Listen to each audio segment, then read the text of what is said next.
Y estamos en presencia de Joaquín Gómez, actor, director, dramaturgo y el creador de una obra de teatro que se llama María Delfina y que se ha estrenado este domingo 7. Bienvenido, Joaquín, ¿cómo estás? Hola, ¿qué tal, Claudio? Buenas tardes, muchas gracias por la invitación.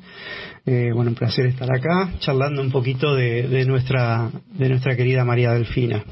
Contanos un poquito de qué trata la obra, cómo se te ocurrió. Vos sos el autor, el creador de la obra. Sí, la obra, bueno, cuenta un poquito la leyenda mítica de la muerte de Francisco Ramírez y María Delfina,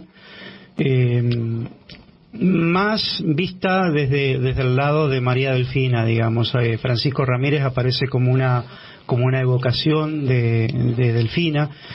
La obra se sitúa un tiempo después de la muerte del caudillo, en donde María Delfina hace todo un rodeo por la Mesopotamia, digamos, hasta volver al arroyo de la China, que ahora se llama Concepción del Uruguay, en donde ella lo sobrevive unos años y pasa como al olvido de la historia, como tantas mujeres argentinas, ¿no? Entonces, bueno, a partir de esa historia, bueno, que Lugones la toma para su romance de Río Seco, para nuestra zona, digamos, es como un mito ya folclórico, ya muy conocido y muy querido, el de Delfina. ¿Por qué? Porque Delfina era una cautiva que conoce Francisco. Él en ese momento estaba de novio con Norberta Calvento, que era su novia oficial, digamos, una mujer de por ahí de la sociedad del pueblo, y según cuenta la leyenda, cuando conoce a Delfina, él se enamora de ella, deja a Norberta, y Delfina se convierte en su compañera en la lucha, ¿no? Pelea a la par de él como un soldado más, viste uniforme militar, de hecho llegan a nombrarla coronela del Ejército Federal, y lo atractivo de esta historia es que en la última batalla donde lo matan a Francisco, cuenta la leyenda que él se vuelve a salvarla y recibe un disparo. Entonces alcanza a gritar que salven a Delfina, y uno de sus hombres la toma en brazos, la llevan anca del caballo y escapan. Entonces, bueno, siempre esa historia a mí me quedó como dando vueltas. Yo digo, una mujer que ha tenido, que fue tan potente, ¿cómo vivió esa desaparición de su amado? Y para mí atormentada. Entonces tomo una María Delfina que todas las noches tiene pesadillas, al borde de la locura, en donde sueña con Francisco, y bueno, y Francisco aparece como una evocación, como un fantasma, y bueno, y había que buscarle otra historia, cómo hallar el conflicto a todo eso para no quedarnos en esta cuestión melancólica, digamos, y aparece Tadea Jordán en mi imaginario, que Tadea es la madre de Francisco Ramírez, que también fue una mujer muy fuerte, muy potente,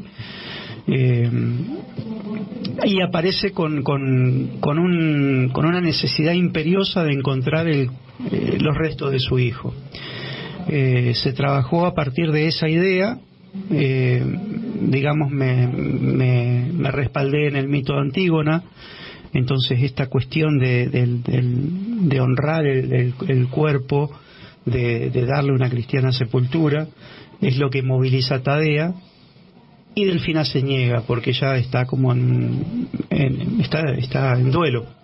Entonces, bueno, ahí viene como esta cuestión de la madre que le insiste, que de algún modo le reprocha que si Ramírez murió en batalla y ella quedó viva es porque tiene una misión que cumplir. Es como que tiene un mandato que seguir. Yo en algún punto, invirtiendo los papeles, digamos, jugaba inconsciente o conscientemente con esto de las figuras de los grandes hombres que tienen una mujer que lo supera, digamos, de alguna forma. No sé, hay gente que por ahí ve a Eva y a Perón. Estas relaciones, estas parejas se han repetido a lo largo de nuestra historia. Son relaciones entre pares, en realidad, entre ¿no? pares, en donde por ahí no hay una competencia, sino que es una unión de fuerzas por un bien común. O sea, Francisco fue un hombre, como todos los caudillos, ¿no?, del interior, fue un adelantado a su época. Él tuvo una carrera militar maravillosamente rápida, porque él empieza haciendo como un correo interno, bueno, luego lucha con Artigas, después hay como una pelea entre ellos, se separa de Artigas, de hecho termina luchando contra Artigas y expulsándolo hacia el norte, por lo cual, digamos, hay mucha gente que lo toma a Francisco como traidor. En Uruguay, por ejemplo, no podés hablar de Ramírez en algunos lugares. Entonces, pero bueno, también depende del lugar donde uno se para. Yo como autor obviamente no tomo no me paro en el lugar de juez, sino claro, que tomo la historia, y cuando uno toma la historia obviamente defendés a ese personaje. Y él tenía todo un proyecto de educación pública, de la creación de la República de Entre Ríos, que está, digamos, el manifiesto, está la Constitución, o sea, hay todo un proyecto de recuperar que no tierra. era la república oligárquica que termina triunfando después, ¿no? Exacto. Esa era una república basada en la equidad y en la justicia social de aquella época, Por ¿no? supuesto, por supuesto. Es interesantísima la obra que estás haciendo, Joaquín. Es movilizadora, tanto para nosotros como actores, como para el público. Porque obviamente cuando uno escribe algo, hay cuestiones que no las tenés digamos, en tu imaginario creativo, pero que van a ir apareciendo. Hay gente, por ejemplo, cuando es una apuesta muy íntima, en donde el público está a 10 centímetros por ahí de la actriz que está clamando por el cuerpo de su hijo. Y cuando la estaba escribiendo, por ejemplo, no se me cruzó por la idea hacer un paralelismo con madres de Plaza de Mayo, por ejemplo, ¿no?, con madres y abuelas. Pero cuando uno ve y escucha lo que dicen los personajes, y está. Claro, porque está la madre que no tiene su hijo y que dice: yo, si no veo, como dice ella, si no veo sus ojos sin espejo, o sea, los ojos opacos, ver la muerte, palpar el cuerpo, no lo puede creer. Porque era un guerrero, porque estaba en la cúspide de su carrera y porque no se lo imaginaba muerto. A Ramírez lo matan, no solamente que lo matan, sino que le cortan la cabeza, la exhiben en una pica en Santa Fe, la embalsaman, usan la cabeza como pisapapeles, hasta que aparece un cura que dice: bueno, es como demasiado, claro, y vas a provocar algo que no, porque eran relaciones que, o sea, que eran pueblos hermanos. O sea, después por intereses, porque bueno, uno se va liando con Buenos Aires, después se pelean, aparecen determinados pactos que bueno, que son ahí, que están como raros en la historia. Entonces es como fuerte decir, bueno, exhibir una cabeza de un par y tenerla como pisapapeles. Eso me remite un poco al embalsamamiento de Eva y a la violación post-mortem de Eva, ¿no? Claro. Cosas que solamente en la cabeza de un loco degenerado enfermo se le pueden ocurrir hacer, ¿no? Porque hay que estar muy, muy, muy chapita mal para hacer determinadas cosas, ¿no? Que exceden lo humano, ya que ya son subhumanos, ¿viste? Sí. Es interesantísima la apuesta, interesantísimo lo que estás haciendo. Me da la impresión de que lo tuyo se enmarca dentro de toda una corriente de reivindicación de la mujer en el teatro, en momentos en que el feminismo está, digamos, en alza, las mujeres están luchando por sus derechos, están conquistando algunos, otros no, pero bueno, en eso se está. Hay varias obras de teatro, ¿no?, que hablan de mujeres. Cleopatra hemos visto hace poquito. Sí, está Camille Claudel, había creo que una adaptación de Remedios también. Hay varias. Sí. Yo creo que, bueno... Una obra sobre Mariquita Sánchez de Tom. También está esa. Sí. Yo digo, hay cuestiones que, bueno, que es la reivindicación, pero más que nada, más que la reivindicación, yo creo que es dar a conocer lo que en una época ocurría y que después de unos años como que se volvió para atrás, digamos. Porque Artigas, por ejemplo, tenía un ejército de mujeres, las lanceras artiguistas. Juana Zurduy tenía las leales. Zurduy, que era, si vos te pones a pensar, es lógico, porque los hombres iban a la batalla y morían. No había tanto tiempo para decir, se van creciendo y dice, claro. Entonces, bueno, las mujeres, y no solamente peleaban, sino que estaban en las barracas, cocinando, atendiendo. O sea, era una comunidad, no era que como te lo pintaba Villiquen, digamos, que era un ejército de hombres prolijitos. Y las mujeres cocinaban y cosían la ropa. Sí. O sea, había que defender el terruño y había que hacerlo como se podía, con lo que teníamos. Y lo fuerte, digo, de todas estas luchas internas que hemos tenido, y que por ahí todavía continúan, digamos, de otra manera, porque el centralismo continúa. Buenos Aires provincias y provincias con el interior de su propia provincia, porque eso ocurre en las provincias, que por ahí no se dice eso, pero las capitales de las provincias hacen el mismo mecanismo que Buenos Aires con el interior. Claro. O sea que, bueno, nos quejamos pero hacemos lo mismo. Y aparte muchas son sociedades feudales, en donde tenés el gobernador que gobierna hace 40 años y después lo reemplaza el hijo del gobernador, el tío, o el amigo, y son siempre los mismos, y siempre las mismas familias, dueñas de la tierra, etcétera. Y yo digo, por ahí también poner sobre el tapete este tipo de historias, ¿no? Es como que de alguna manera yo digo, a ver si abrimos los ojos de una vez por todas y decir, bueno, la historia argentina se repite, es cíclica, y no aprendemos de nuestros errores. Sí. Bueno, antes que nos olvidemos, porque seguramente vamos a seguir charlando y nos vamos a ir a cualquier lado, decinos cuándo seguís dando la obra, dónde, el horario, todo. Bueno, la obra, como decía, es un elenco entrerriano que viaja para hacer la función acá. ¿Quiénes son? Es Irene Castel en el rol de María Delfina, María del Valle Estrada en el rol de Tadea Jordán, Gustavo Lencina como Portes y bueno, yo, Joaquín Gómez, como Ramírez. Estrenamos el 7 de mayo pasado. La próxima función es el 14 de mayo en la Sala del Crisol, que está en la calle Malavia 611, ahí entre Almagro y Palermo, ahí en los límites. Y por ahora, bueno, vamos a estar estas dos fechas viendo la posibilidad de continuar todo el mes. Eso depende de cómo... ¿Las entradas por alternativa teatral? Las entradas por alternativa teatral, o se pueden comprar también en la sala. Están a 2.000 pesos. Se puede comprar en la sala, o sea, si vos ponele... A mí se me ocurre ir el día de la función, una hora antes, ¿consigo la entrada o cómo es la historia? Es un poco arriesgado porque la sala tiene poca capacidad. Claro, son pocas personas, son 30. 30 localidades. Claro. Entonces, por ahí, digamos, espero que si vas no la consigas.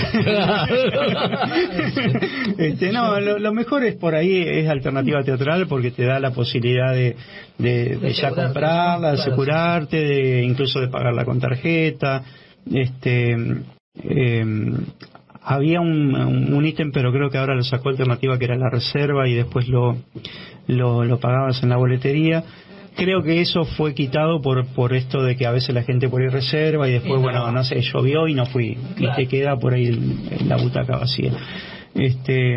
Pero la sala es muy accesible, así que si por ahí se van directamente, o se comunican al teléfono de la sala, pueden reservarla y retirarla 20 minutos antes. Eso también es una opción. Hablemos un poquito de vos. De mí. Bueno. Vos fuiste alumno del EMAD, fuiste alumno de Graciano, estudiaste dramaturgia en Argentores, hiciste El Jardín de los Cerezos, Macbeth, un montón de obras más. O sea que tenés una trayectoria bastante larga y bastante interesante. ¿Qué te movió a hacer teatro? ¿Cómo te nació eso? Estaba haciendo la secundaria, cuarto año de la secundaria, donde todo el mundo te empiezan a preguntar qué vas a seguir después del quinto año, porque bueno, todo muy lindo, pero hay que estudiar o laburar, la típica. Y yo la verdad que no tenía mucha certeza de lo que quería hacer. El teatro no estaba en mi cabeza porque en ese momento no había una movida muy grande. Ahora sí hay una movida interesante en el interior. No tenía una cultura de ver teatro, porque mi familia no viene digamos, de la rama del arte. O sea, mi viejo era panadero, así que me decido ir a Salta y me voy a estudiar recursos naturales en Salta. Viajo por todo el norte estudiando suelos y lechos de arroyos, hasta que veo una obra de teatro y bueno, como que me movilizó desde algún lugar y me planteo la posibilidad de venirme a Buenos Aires a estudiar teatro. Así que a los 18 años me vine acá, empecé con Graciano, que fue mi primer maestro, y bueno, y Fito tiene una formación clásica y bueno, formado con Hedy Krila, o sea, viene de una formación muy clásica. Entonces era como que mi forma de actuar era digamos rara para mi edad y para los años que estábamos estudiando, ¿no? Entonces me dice, mira, yo te aconsejo de que des el examen para entrar o en la EMAD o en el Conservatorio Nacional, era en ese momento. Y bueno, me habían dicho que la EMAD por ahí tenía profesores más piolas, era un año menos, tenías una opción para hacer un año más de pedagogía. Y bueno, y ahí entré a formarme desde otro lugar. ¿Estudiaste actuación en el MAD? Actuación, sí. En la dramaturgia momento, después cuando yo entré todavía no estaba creada la carrera de dramaturgia. Era actuación o si no tenías la carrera de dirección. Así que bueno, de esa forma me fui moldeando, fui conociendo otros directores, bueno, pasé por el CELCIT con Carlos Gianni, entonces de cada uno iba tomando lo que por ahí me servía o sentía que me interesaba y después lo vas incorporando, ya como que no te das cuenta. La pregunta de rigor que le hacemos a todos los actores, directores, actrices y directoras y dramaturgos que caen por acá. A ver, ¿cuál es tu método? Mira, el método, no tenía un método hasta que lo conocí a Jorge Eines, que es un director argentino que está radicado en Madrid, que justo hoy, mira, veníamos hablando por teléfono con él. Vos estuviste en Madrid, creaste un teatro allá. Estuve en Madrid, pero allá no lo conocí. Lo conocí en Buenos Aires a Jorge. Y Jorge tiene una técnica que a mí me rompió todos los esquemas, porque es una técnica que parte desde otro lugar mucho más interesante, no parte del análisis del texto, sino de la búsqueda corporal y de la búsqueda imaginativa del actor. Es el actor el que propone, el director es un guía. Es como que va recortando lo que sobra. Es absolutamente subversivo lo que estás diciendo. Sí. Bueno, con vos tuvimos la posibilidad de transitar con Martinelli. Y bueno, y él tampoco parte mucho del texto. Si bien, bueno, esto fue una cosa un poco, una performance, una cosa más determinada, pero hoy en día se le escapa al texto. O sea, por supuesto que hay un texto que uno después tiene que seguir y hay que respetar, y es nuestra guía, pero no tiene que ser nuestro faro. Claro. Porque se parte desde otro lugar. Puede ir improvisando, digamos. Exacto. De hecho, nosotros el trabajo con María Delfina era sacarle el acartonamiento a los personajes, o sea, está bien, mi personaje es una evocación, es un fantasma, pero hay escenas en donde se hace presente, digamos, se recuerda y para el público entra en el código del presente. Pero son personajes humanos, son personajes que respiraban como nosotros, que se movían como nosotros, que tenían miedos, que tenían... Entonces la buena tendencia que hay hoy en día es a humanizar esos personajes, a sacarlos desde ese lugar.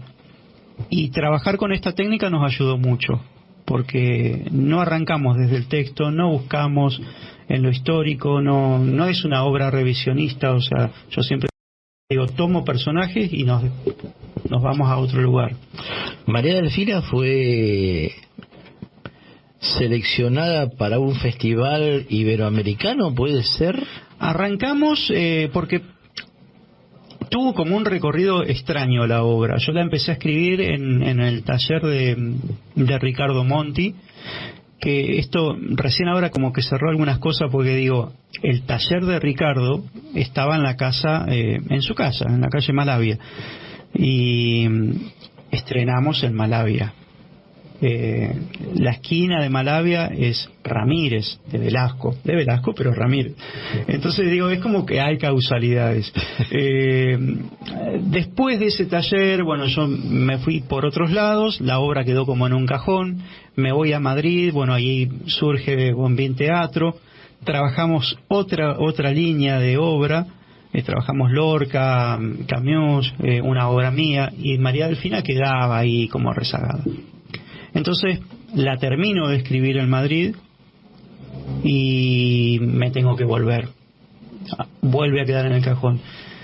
Llego a Buenos Aires, bueno, siguió guardada hasta que me voy a Entre Ríos, voy a hacer el profesorado en teatro allá, y en el último año teníamos una materia que es dramaturgia, que la da Fernández Chapo, que es un dramaturgo de acá de Buenos Aires. Entonces propone hacer un festival en la ciudad de Gualeguaychú y que se presenten obras trabajadas durante la cátedra como proyecto de cátedra. Entonces yo presento María Delfina, que ya estaba casi acabada, me da algunas modificaciones, a ver si yo las aceptaba. Le digo, perfecto, lo que vos me digas para mejorar. Se estrena en el Festival Escena Gualeguaychú. Nos postulamos al Festival Iberoamericano de Mar del Plata y nos agarra la pandemia. Pasamos toda la pandemia y el festival se va suspendiendo hasta que se realiza ya no fue la fecha, creo que en el 21. Y bueno, ahí fuimos con María Delfina, hicimos funciones en la costa, después nos fuimos a Miramar. Yo tengo entendido que vos das clases en Gualeguaychú. Ahora en este momento no, porque me estoy radicando acá en Buenos Aires. Ah, ¿te estás radicando? Sí. ¿Te vas a quedar acá? Sí. O sea, nosotros buenísimo. estamos con Delfina, termina Delfina, estrenamos Sumario de la muerte de Kleist, que es una obra de Tantanian. Uh-huh. Y estamos ensayando una obra de Patricia Zangaro, que es Auto de Fe entre bambalinas, que es una obra preciosa, y con Sumario y Auto de Fe nos vamos invitados a Colombia. Hay un festival, el Festival Caribe, que se hace en Santa Marta en septiembre. Buenísimo. Así que bueno, es como un año muy intenso, ¿no? Es un año intenso. Buenos Aires está intensa. Sí. En todos los sentidos, pero a nivel artístico está explotada. Anoche fui a ver a una sala que no conocía ahí en la calle San Juan, una adaptación con textos trabajando en textos de Discépolo, un texto fuerte, pero las actuaciones muy fuertes. O sea, estoy viendo muchas cosas buenas y que por ahí están en salas que yo no conocía, que se crearon a partir de la pandemia o se reinventaron, o salas que cambiaron de dueño o de nombre.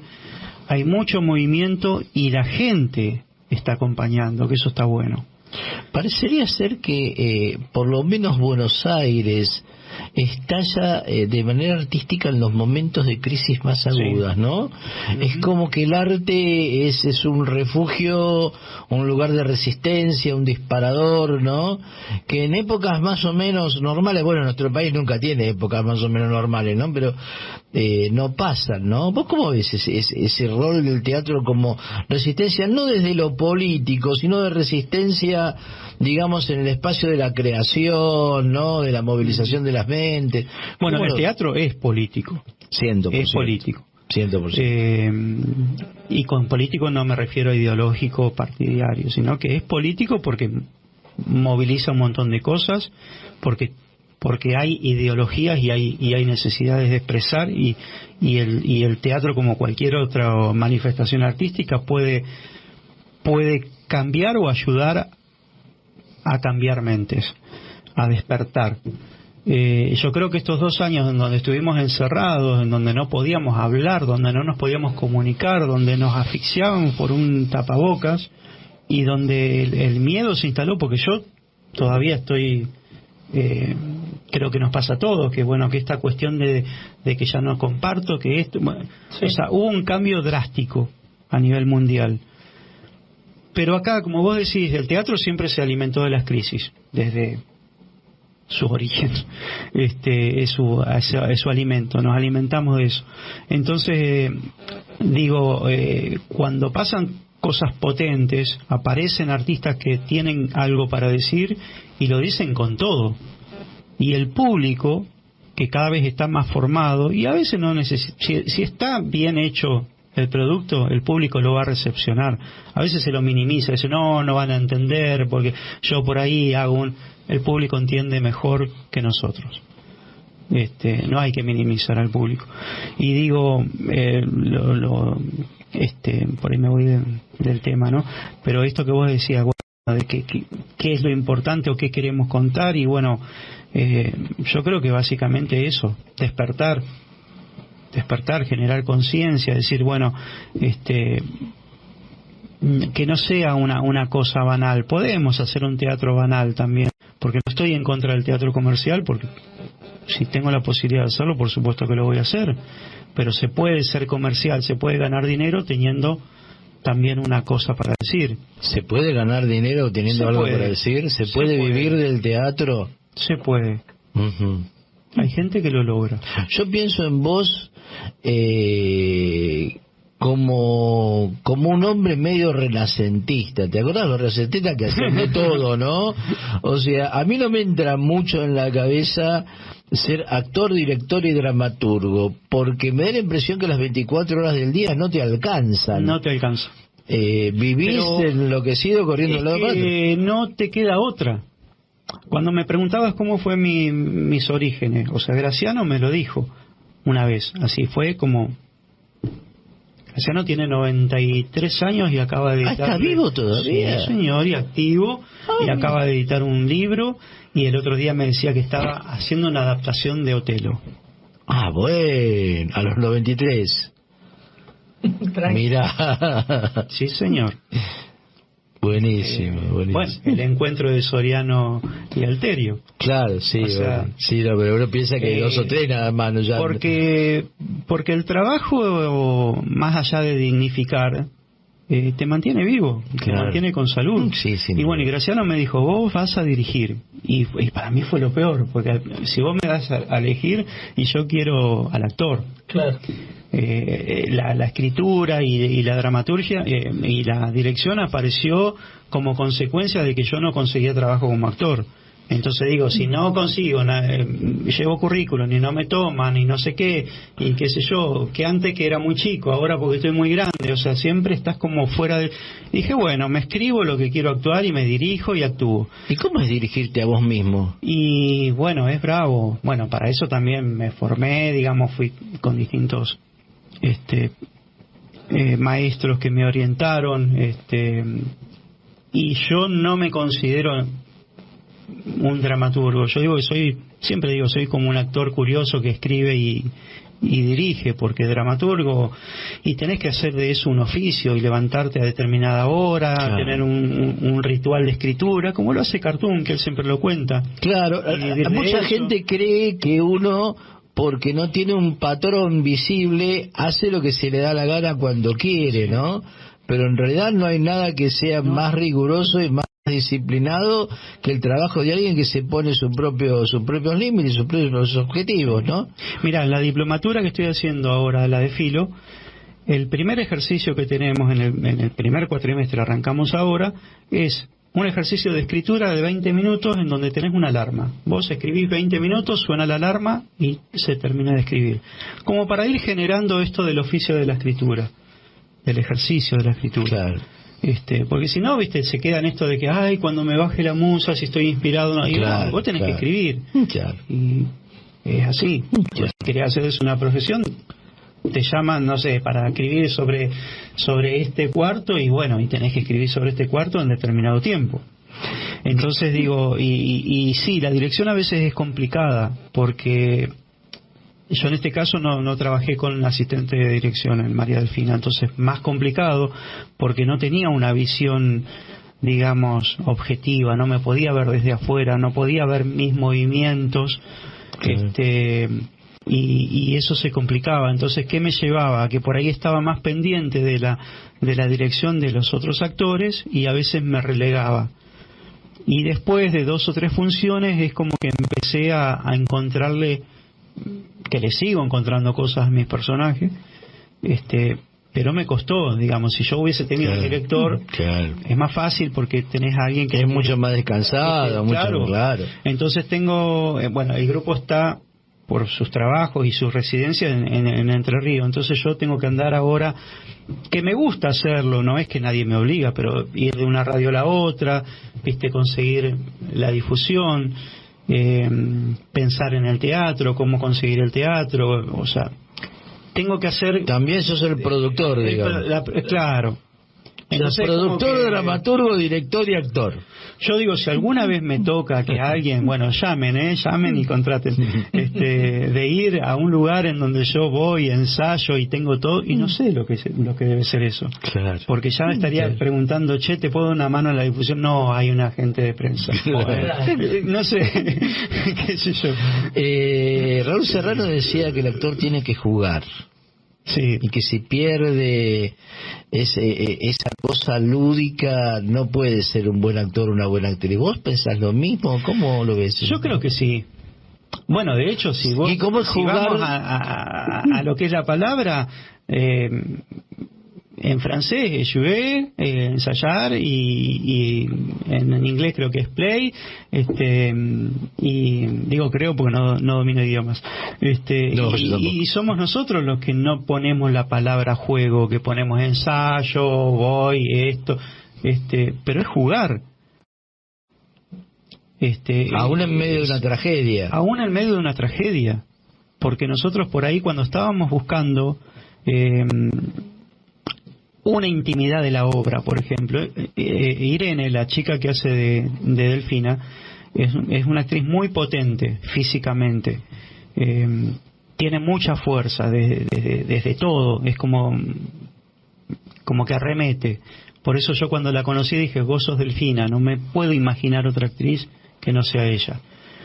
Pero a su vez teníamos que encontrar una cosa de debilidad también, porque Delfina en este momento está debilitada. Ella viene de una huida en donde no había comida, donde era invierno, donde había frío, donde había fiebre, entonces no es la guerrera del principio. Entonces teníamos que encontrar ese equilibrio, y uno de los ejercicios de búsqueda, por ejemplo, era que ella estuviera en el piso y nosotros agarrándola, ¿no?, de los pies, de las manos, y yo le decía, vos tenés que levantarte, pero le decía a todos, no la dejemos levantar. Nos tiraba contra la pared. O sea, literalmente, o sea, se levantaba y nos tiraba. Y nos reíamos y jugábamos, entonces estaba ese juego, a pesar de que lo que estábamos buscando era muy dramático. Después, se va incorporando lo otro. Bien. Contanos un poco tu experiencia en Madrid. En Madrid fue como muy causal todo, porque yo me voy por un verano a Andalucía, por un trabajo provisorio y porque quería conocer, y dije, voy a conocer, voy a pasear, y de paso, laburo con unos amigos, y se terminó en menos de lo que yo pensaba. Esos 3 meses fueron un mes viviendo en Benalmádena, cerca de Málaga, y me di cuenta de que no me gustaba mucho. O sea, el lugar era hermoso, pero o sea, vivía en una casa, me alquilaba una casa que la terraza daba al Mediterráneo, o sea, todo soñado, pero no dejaba de ser pueblo. Yo decía, para estar en un pueblo me voy a un pueblo de nuestra costa, porque no tenía la posibilidad de hacer esto. Entonces me mudo a Madrid. Vamos a probar en Madrid, y llegué a Madrid y me encantó. Madrid es una ciudad, para mí, una de los lugares de los que yo conozco más hermosos, que reúne todo lo que a mí al menos me gusta. Es como una pequeña Buenos Aires, si bien es una ciudad grande, pero digo, comparada con Buenos Aires, no tiene tanta actividad teatral, pero en el circuito independiente, en lo que es off vía o off gran vía, se trabaja bastante parecido acá. ¿Pero por qué? Porque la mayoría de esos pequeños teatros independientes en sus orígenes eran argentinos que formaron esos teatros.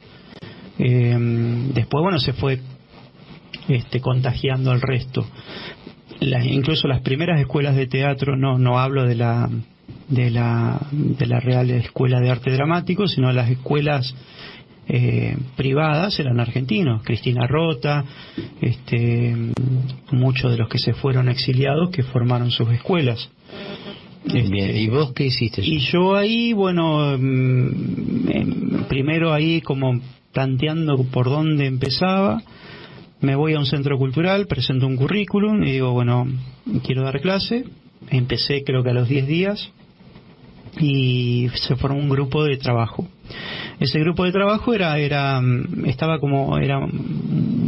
como una mixtura de gente que nunca había hecho nada, gente que por ahí tenía algo, y entonces decidí trabajar con eso. Y hicimos primero un montaje de la obra de Camus, El malentendido, con multiplicidad de personajes, o sea, se replicaban los personajes porque la obra tiene pocos personajes, entonces había como distintos niveles de la acción. Después apareció el proyecto de, una obra mía que era Tríptico, que habla sobre esta, problemática de si soy actor, director o escritor, y los 3 personajes, las 3 facetas en la escena se muestran y se pelean, matan al director, revive el director, matan al escritor, y es como una cosa medio loca. Y en ese momento yo estaba como medio ahí con Beckett, y hay como una cosa beckettiana, sí. Y con estos chicos formamos lo que es el Bombín Teatro, que después nos quedó el nombre, aunque el grupo original varió, que era un integrante en ese momento de México, el otro de España y 2 de Argentina. Luego el de México se vuelve a Monterrey, e incorporamos un cubano. Y después se fue, como apareciendo, ¿y qué hacemos? Porque la idea iberoamericano era porque íbamos a hacer un intercambio con la dramaturgia entre Iberoamérica y España, y viceversa. Y la idea era viajar a Argentina con las obras de allá. Era un proyecto medio loco que no lo pudimos concretar del todo. Y después aparece Bernardo Alba, y ahí sí lo que hago es mezclar gente del taller que tenía poca experiencia con actrices profesionales. Y al principio nadie sabía quién era la que tenía experiencia y quién no. ¿Cómo fue tu encuentro con Lorca? Y con esa Lorca, obra tan poderosa que es la Casa de Bernardo Alba. Yo con la Casa de Bernardo Alba me pasaba esto de que por ahí son obras que uno a veces la ha visto muchas veces, entonces es como decir, voy a hacer Los árboles de mueren de pie. Es una obra que la vi en la secundaria, es pesada, ya no le va a interesar a nadie. Entré con ese prejuicio. O sea, de las obras de Lorca era la que por ahí yo tenía ese prejuicio. Cuando la empiezo a trabajar, el prejuicio se me hizo añicos y entré en un mundo maravilloso. Teníamos un código muy parecido para trabajar, no me costó para nada trabajar allá. Las actrices, la mitad eran andaluzas, así que para mí era un aprendizaje puro, porque de repente yo planteaba algunas cosas. Yo decía, bueno, trabajemos a partir de la tragedia, a partir del flamenco, y ya se empezaban a bailar y me lo daban servido. O sea que yo no tenía que hacer mucho más que guiar y armar la postal. Fue un trabajo increíble, laburamos a sala llena. Y bueno, por problemas personales, enferma mi madre, bueno, yo me tenía que volver, y la sala donde trabajábamos era de un argentino. Me decía, es una locura que te vuelvas ahora. Claro, justo porque cuando me digo, no puedo quedarme, no puedo estar lejos, y le digo, sigan con la obra, sigan ustedes. Le digo, en todo caso, bueno, en ese momento no estaba esto de las comunicaciones, estaba el Skype, que funcionaba cada tanto, pero bueno, le digo, sigan ustedes, en todo caso yo por ahí puedo guiar alguna cosa. Y bueno, y ya empiezan a aparecer como cosas extrañas en los grupos a veces. Yo me había ido a Alemania en ese momento, me fui una semana con unos primos que quería ver, y cuando vuelvo, y falto una función. Cuando retomo, habían cambiado la apuesta. No era que se lo habían planteado, decir, bueno, te cago y cambio la apuesta, claro, sino que se había cambiado. Entonces yo les dije, esto no es lo que yo marqué. Y le digo, no es por una cuestión de ego, es por una cuestión de cómo está concebida la apuesta. Si ustedes siguen, yo les consigo un director de confianza que las puede guiar, y sigan con el éxito, porque no tiene sentido que porque yo me venga ustedes corten. Pero le digo que las dirija él y firma él como su puesta, porque si no, viste, era como que yo quería volver, y yo decía, por ahí la obra se iba de mi concepción, y bueno, y por ahí a lo mejor me beneficiaba y por ahí no, pero no quería correr ese riesgo. Y al final, bueno, no volví a los 3 años, pero como de paseo. Bueno, es como, viste, es una experiencia rica en el sentido de que yo me di cuenta y valoré todo el laburo que hacíamos acá. Claro. Y que el otro día lo hablábamos con Perinelli, y bueno, y decíamos, tantos años que Argentina miró a Europa para formarse. Bueno, vos lo sabrás muy bien, las editoriales argentinas que editaban teatro, sí, de primer nivel, y que se venían a estrenar obras casi simultánea en Argentina con Broadway o las grandes capitales, y ahora ellos nos están mirando a nosotros desde hace bastante tiempo. Cómo se trabaja acá, cómo son los actores argentinos, que allá nos va bien, los directores. El tema es que Europa está muy envejecida. Sí. No, entonces todo es viejo, hasta los actores y las actrices son viejas. Lamentablemente, ¿no? Pero bueno, Joaquín, muchas gracias por estar acá. Gracias a usted. Recordanos, por favor, una vez más el lugar, la obra, las funciones, todo. Bueno, los esperamos el próximo domingo 14 de mayo a las 20:30 horas en la Sala del Crisol, la obra María Delfina. Las entradas, bueno, como decíamos al principio, se pueden adquirir por la alternativa teatral. Buscan María Delfina y ahí estamos nosotros. Y la Sala del Crisol está ubicada a metros de la estación Malavia, así que está en Malavia 611, esquina Ramírez de Velasco. Estamos muy cerquita de todo. Muy bien, muy bien. Estuvimos con Joaquín Gómez, dramaturgo, actor, director, hombre de teatro y un amigo de la casa.